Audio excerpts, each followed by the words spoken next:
दर्शकों नमस्कार। तबला संगीत का अटल साथी, इस हमारी माला का एक और एपिसोड लेकर हम हाजिर है आपकी खिदमत में। तबला कितने चार चांद लगा देता है संगीत में, ये तो हम देख रहे हैं, महसूस कर रहे हैं।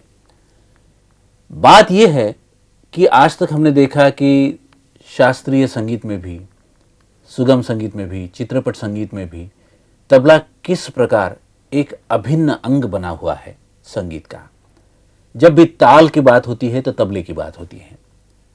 तो इसी मामले को थोड़ा आगे बढ़ाते हुए हम आज देखने वाले हैं कि वाद्य यंत्र के साथ तबला कैसे बजता है या तबला कैसे बजाया जाता है। हमारे संगीत जगत के दो महान वाद्य यंत्र हैं। एक तो बहुत ही पुरातन है, जिसका इतिहास हम देखने गए तो श्री कृष्ण भगवान तक ये इतिहास जाता है। तो ये वाद्य है बांसुरी या बंसी, जिसे श्री कृष्ण भगवान बजाते थे और मुग्ध कर देते थे गोकुल को। ये वाद्य आज भी हम जब सुनते हैं तो ये आज हमें उतना ही मंत्रमुग्ध कर देता है। तो आज हमारे यहाँ बांसुरी वादन पेश करेंगे महान बांसुरी वादक पंडित हरिप्रसाद चौरसिया जी के शागिर्द सुनील अवचट जी। बांसुरी एक ऐसा साज है, एक ऐसा वाद्य यंत्र है कि जो सबसे ज्यादा प्राकृतिक वाद्य यंत्र है। इसमें कहीं भी तार नहीं लगा है, कहीं भी चमड़ा नहीं लगा है। एक सिर्फ टुकड़ा होता है लकड़ी का और उसे तराश कर ये साज बनाया जाता है और बहुत ही मीठे स्वर, जो कि हमें हमेशा मंत्रमुग्ध कर देते हैं, ऐसे मीठे स्वर बिखेरता रहता है। तो इसी साज पे कुछ सुरावलियां हम आज सुनेंगे अवचट जी से। उनके साथ ही आज के ज़माने में सबसे लोकप्रिय वाद्य यंत्र तंतु वाद्य में जो है संतूर, जो कि ईरान से हमारे यहाँ आया था, कश्मीर में जा बसा था और कश्मीर से फिर पूरी संगीत की दुनिया में छा गया है। आपने पहचान ही लिया होगा कि इस वाद्य यंत्र का नाम है संतूर। संतूर की बात आती है तो जिक्र आता है पंडित शिव कुमार शर्मा जी का। आज पंडित शिव कुमार शर्मा जी के शागिर्द श्री दिलीप काळे जी हमारे प्रोग्राम में सम्मिलित हुए हैं और संतूर पर कुछ बहुत ही अच्छी धुनें और कुछ रचनाएं वो हमारे इस एपिसोड को चार चांद लगाने के लिए सुनाने वाले हैं। तो आप दोनों भी महामहिम कलाकारों का मैं यहाँ स्वागत करता हूँ। नमस्कार रावचर जी, नमस्कार काली जी। और इन दोनों भी कलाकारों के साथ हमेशा की तरह संगति करने वाले हैं तबले पर समीर सूर्यवंशी जी। और सिर्फ संगति ही करने वाले हैं ऐसा नहीं, हम उनके साथ गुफ्तगू भी करेंगे, तबले के बारे में कुछ बातें हम जान भी लेंगे। तो आज का एपिसोड अब शुरू करते हैं।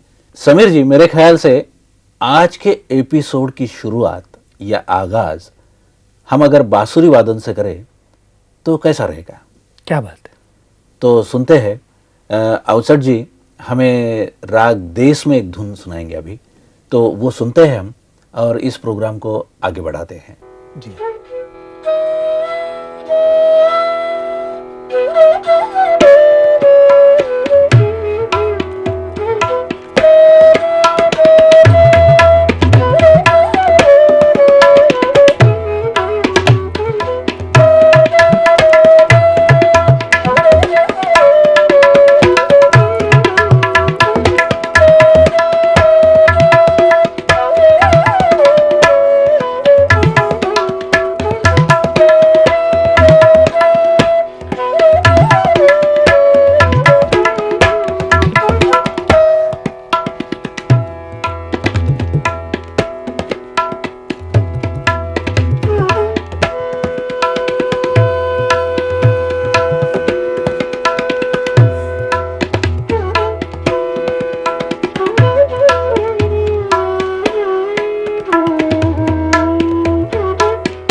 वाह समीर जी, बहुत मजा आया, बहुत मजा आया जी। बांसुरी के साथ तबला इस तरह घुल मिल गया था कि दोनों को अलग अलग पहचान देना बहुत ही मुश्किल हो रहा था। बहुत ही लुत्फ उठा रहे थे हम, बहुत ही मजा आ रहा था। लेकिन इसके साथ ही मन में एक बात भी उठ रही थी, एक बात आ रही थी कि गायन की संगति में तबला इतना जोरदार और भरपूर नहीं बजता जितना कि वाद्य वादन के साथ बज रहा था। ये ऐसा क्यों होता है? बहुत सही सोचा आपने। बहुतों को क्या लगता है कि गाने के साथ बजाना, यानी कि शास्त्रीय संगीत के साथ, जो शास्त्रीय संगीत में गायन जो एक हमारा संगीतिक प्रकार है, हाँ। उसके साथ बजाना और इंस्ट्रूमेंटल के साथ बजाना, यानी कि वाद्य वादन के साथ बजाना एक ही जैसा है। लेकिन ये एक जैसा नहीं है। क्या है कि गाने के साथ जो ठेका लगता है मुख्य गायक को, वो गायक जो है वो साथ उस ठेके के लेकर आगे बढ़ता है। अच्छा। और उसमें जो टुकड़े बिकड़े बजाने होते बिल्कुल छोटे मात्राओं के होते, ज्यादा उसमें लंबे चौड़े टुकड़े मुकड़े बजते नहीं, या चक्रदार बजते नहीं, या फिर कायदे नहीं बजते, रेले नहीं बजते गायन में। यानी ऐसी कुछ भी बात गाने के वक्त नहीं बजती कि जो गाने को थोड़ा डिस्टर्ब कर दे। हाँ, बिल्कुल सही फरमाया आपने। लेकिन क्या है कि ऐसा नहीं है कि गाने के साथ तबला बजाने में मजा नहीं आता है, उसका भी अपना एक अलग मजा है, जो हमने पिछले कुछ हमारे एपिसोड्स में देखे हैं कि किस तरह तबला भी वहाँ अपना काम करता है और रंगत लाता है। लेकिन जहाँ वाद्य वादन के साथ संगत करने का जो मजा है वो अलग है। मैं तो कहता हूँ कि साथ संगत ये जो शब्द है, ये वाद्य के साथ ही, यानी कि वाद्य वादन के साथ ही तबले का जो है वो बराबरी से बजता है। वाद्य वादन में क्या होता है, जैसे अभी आपने देखा रूपक, हमने देखा कि रूपक में हमने सिर्फ ठेका नहीं पकड़ा, तो उसके साथ थोड़ा हमने बजाया भी। वो जो आजादी है हमें उसमें बजाने की, बिल्कुल, वो गाने में नहीं मिलती है। देखिए मंगेश जी, विलंबित एक ताल का जो मिजाज है वो अलग है, लेकिन हम देख सकते हैं कि इंस्ट्रूमेंटल के साथ यानी कि वाद्य वादन के साथ उसका मिजाज कैसे हो जाता है, ये एक बात है। और गाने के कुछ अपने ठेके हैं, जैसे ताल है, जैसे कि झुमरा, विलंबित एक ताल, तिलवाड़ा। इंस्ट्रूमेंटल में ये नहीं होता है। इंस्ट्रूमेंट वाद्य वादन में क्या होता है कि रूपक, झपताल, तीन ताल तो दोनों जगह बराबर है। तीन ताल तो बोलते हैं हमारे बुजुर्ग लोग कि तीन ताल सब तालों का राजा है, वो तो कहीं भी यूज होता है। कुछ विषम ताल भी चलते हैं। तो लेकिन वाद्य वादन में विषम ताल भी चलते हैं, जैसे कि 9 मात्रा का ताल है, मत्त ताल भी है, ये भी चलता है। 11 मात्रा भी चलता है, 11 मात्रा भी चलता है, 13 मात्रा भी, जो ये विषम मात्रा है जो कम सुनने को मिलती है। इसीलिए तबला वादक को इन सब तालों की अच्छी जानकारी होनी ही जरूरी है। और सिर्फ ताल की जानकारी नहीं, तो उस ताल में कुछ अपना कायदा हो या रेला हो या कुछ टुकड़े जो हो, उसकी सजावट जो है, या हो, वो उसकी सजावट उससे करते रहना चाहिए कि सिर्फ ठेका नहीं बजेगा कि विषम ताल है इसलिए सिर्फ ठेका ही बजेगा, ऐसा नहीं, उसमें भी सजावट कुछ काम करते आना चाहिए अच्छा। और इसके लिए क्या है, अच्छा तबला इंस्ट्रूमेंटल के साथ, वाद्य वादन के साथ बजाते वक्त जो वो बजाएगा वो कुछ भी बजा सकता है इन वक्त पर, तो इसके लिए हाथ की तैयारी बहुत चाहिए। तो ये तो हम महसूस करते ही है। एक और बात है कि वाद्य कितने सारे हैं हमारे, कि संतूर है, सितार है, सरोद है, वायलिन है, सारंगी है और फिर बांसुरी भी है। तो ये साज जो है, तो इनकी प्रकृति अलग अलग है, इनका नेचर अलग अलग है। तो जब इन वाद्यों के साथ तबला बजाया जाता है, तो क्या संतूर के साथ अलग बजता है और बांसुरी के साथ अलग बजता है, ऐसी कुछ बात है? ऐसा होता है ना, क्योंकि देखिए वाद्य वादन में क्या होता है कि आप शहनाई ले लीजिए या फिर फ्लूट ले लीजिए यानी बांसुरी ले लीजिए, तो वो फूक के साथ बजाई जाती है। सुशिर वाद्य जिसे कहते हैं। स्ट्रिंग इंस्ट्रूमेंट यानी कि तार तंतु वाद्य जो यानी कि सतार है, सरोद है, ये जो इंस्ट्रूमेंट है, संतूर है, इनका अपना अलग मिजाज है। और बो के साथ कुछ बजा जाता है, जैसे सारंगी, वायलिन, ये इंस्ट्रूमेंट है, ये तो अलग अलग इंस्ट्रूमेंट के साथ बजाने में थोड़ा सा फर्क हो जाता है। वो बजाते बजाते अपने आप होता है, वो उससे स्पेसिफिकेशन या आप ये नहीं दे सकते कि इसके साथ ऐसा बजाना है, वायलिन के साथ ऐसा बजाना है, तो ये ऐसा नहीं है। हर एक गायन के साथ या वाद्य वादन के साथ या नृत्य के साथ कहीं भी तबला वादक जब संगत करता है तो वो कुछ ऐसा सोच के नहीं बजाता है, इन वक्त पर जो वहाँ सांगीतिक दृष्टिकोण से उसे सही लगता है वो बजा देता है। बिल्कुल, वादन शैली में जैसा फर्क है वैसे इनके नाद में भी फर्क है, जैसे कि जिसे हम टोन कहते हैं। बिल्कुल है कि टोन में भी फर्क है। लेकिन मैं महसूस करता हूँ कि बांसुरी, सारंगी या वायलिन या शहनाई जब बजेगी तो कुछ गाने जैसा उनका सुर जो है वो अटूट सा रहता है, गायकी के साथ ज्यादा नजदीक जाते हैं। सितार में हम जो देखते हैं कि सुर कुछ टूटा टूटा सा लगता है, कि जिसे खंडित हम कह सकते हैं। तो इसलिए ये खंडित वाद्यों के साथ, जिनमें खंडित सुर बजते हैं उनके साथ बजाने में, और जिनमें अटूट सुर होता है ऐसे वाद्यों के साथ बजाने में तो फर्क तो होता ही होगा। फर्क तो होता है। वो अपने आप तबला प्लेयर उस सांगीतिक दृष्टिकोण से जो सही लगता है वो बजा देता है।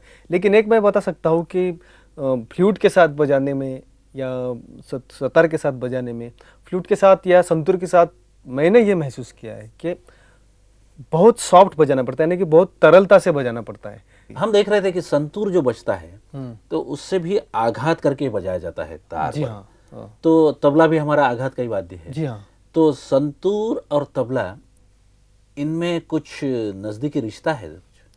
जी हाँ, जरूर। वैसे तो नजदीकी रिश्ता हर एक वाद्य में है, लेकिन सबसे बड़ी बात है संतूर में और तबले में कि ये दोनों स्ट्रोक से बजाए जाते हैं और आघात होता है। और इसलिए मेरे ख्याल से यहाँ तबले का और संतूर का अगर कोई दर्शन बजाकर हम बता दें हमारे दर्शकों को कि ये कैसे बजता है और इनकी संगति कैसी होती है तो बेहतर होगा।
वाह समीर जी, बहुत मजा आया, बहुत मजा आया।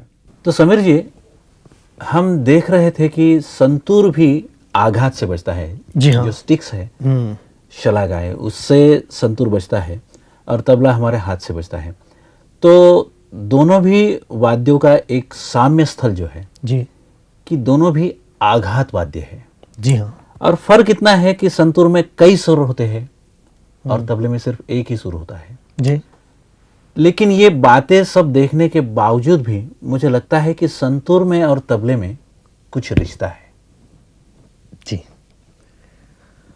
वो तो आप भी जानते हैं कि तबला जो है वो स्ट्रोक से बजाया जाता है और संतूर भी जो है स्ट्रोक से बजाया जाता है। उसका आघात का जो एक बजाने का तरीका है वो एक थोड़ा सा एक जैसे ही है। संतूर के साथ क्या होता है कि ठेका बजाते वक्त या ताल मतलब जो साथ संगत करते वक्त आम वाद्य जैसा मतलब कि जैसे या गाने जैसा उससे ठेका पकड़ के नहीं चलेगा या ताल बजा के नहीं चलेगा। उसे एक हल्का उसका मिजाज जो है ऐसा हल्का और बिल्कुल तरलता से वो साथ संगत संतूर के साथ होनी चाहिए। उसके साथ संगत करते वक्त जो बीच में कायदे या रेले कुछ बजाए जाएंगे वो भी ऐसे ही बजने चाहिए कि जिससे संतूर को कुछ वादन को कुछ बाधा ना पहुंचे, क्योंकि वो वाद्य का जो मिजाज है वही बहुत हल्का और तरल है। तो तबला भी वैसा ही तरल बजना चाहिए। बिल्कुल। तो ये दोनों भी आघात से बचते हैं, इसलिए दो आघात एक साथ मिलकर जब चलते हैं जी तो उसमें जो सौंदर्य है वो प्रकट करने के लिए हर कलाकार अपनी तरफ से प्रयत्नशील होता है और उन दोनों का जो समन्वय होता है उसमें से बहुत सुंदर कलाकारी जन्म लेती है। तो मेरे ख्याल से संतूर और तबले की ये जो बात है, इनकी बातें करने के सिवा मेरे ख्याल से जब तक हम ये वादन देखते नहीं या उसकी संगति कैसी होती ये देखते नहीं तब तक पुष्टि नहीं मिलेगी इसे। जी हाँ। तो हम क्या करेंगे कि दिलीप जी से कोई धुन सुनते हैं।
बहुत मजा आया, बहुत। दिलीप जी ने भी बहुत खूब बजाया, आपने संगति भी बहुत खूब की। ये जो आज़ादी आप ले रहे थे संतूर के साथ बजाते वक्त, जी हाँ। तो क्या ये आज़ादी, फिर से हम जिक्र वही करेंगे कि गायन की संगति करते वक्त क्या तबला वादक लेता है या जी हाँ, लेते हैं। लेकिन देखिए, अगर आप विलंबित एक ताल में ले लीजिए, जैसा आपने देखा पिछले एपिसोड में, आखिरी वाला जो बोल है ती र के त धिन, ये तो का धिन धा तत धिन, ये जो सम पे आता है ना, तो उसके पहले कुछ 2 मात्राएं में वो काम कर सकता है या बहुत ज्यादा 4 मात्रा में कर सकता है। जैसे कि ती र की ट धिन धिन क्रांत्रिक धिन। इससे ज्यादा आजादी लेना वो तो मुख्य गायक पर उसके जुल्म गायक करने जैसा जुल्म होगा। करने जैसा हो जाएगा। ज्यादा उसमें नहीं बजाना चाहिए। लेकिन वाद्य वादन मुझे में एक वैसा नहीं। वाक्य याद आ रहा है, महान तबला वादक पंडित श्यामता प्रसाद जी का ये वाक्य है। उन्होंने कहा था कि गाने की संगति जब हम करते हैं तो दिल पर पत्थर रख के वो करनी पड़ती है। सच बात है। कि वो जगह नहीं है कि हमें जो कुछ भी आता है वो सब बताने की वो जगह नहीं है। जी हाँ, सच बात है। गाने की जो आबरू है, जो इज्जत है, उसे बरकरार रखते हुए बिल्कुल हमें वो संगति करनी पड़ती है। बिल्कुल सही। और वाद्य वादन में भी ये नहीं है कि बिल्कुल बजाते ही रहो। वाद्य वादन में भी थोड़ा जो राग मुख्य कलाकार बजा रहा है, हम्म, उसका जो भाव है उसे कहीं भी चोट नहीं आनी चाहिए। वो और जो मुख्य कलाकार है उसके साथ साथ संगत करते समय वो तमीज रख के थोड़ा बजाना चाहिए। कहीं भी बजाना है ये बात भी गलत है।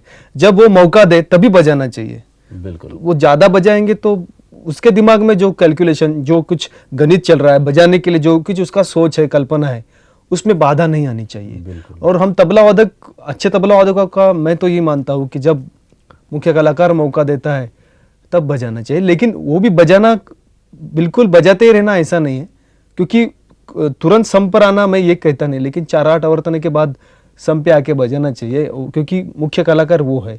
इसका भी भान रखना चाहिए। बिल्कुल। मैं ये समझता हूँ।